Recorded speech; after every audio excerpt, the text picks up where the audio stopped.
In 2024, Shanghai E Company exported textiles to Dutch F Company under the Safe Rotterdam term. The goods were damaged by freshwater rain during ocean transportation.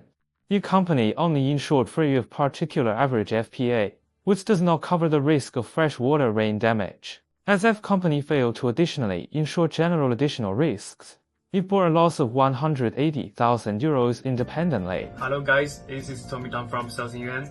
Nowadays, I believe all partners that engaged in international foreign trade, they definitely dislike such situations. So, apart from purchasing insurance, what trade terms can we as buyers use to avoid or reduce the losses before procuring goods? Now I have summarized some commonly used trade terms in our international import and export trade and compiled them into a series of tables for your reference.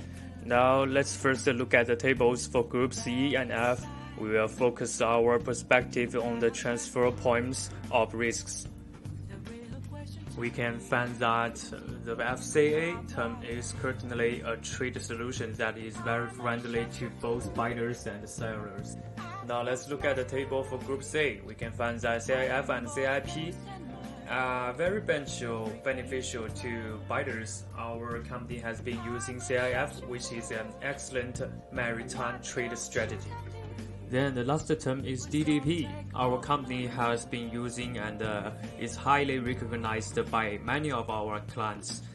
Adhering to the attitude of serving clients wholeheartedly, our company ensures that the risks borne by clients are very minimal.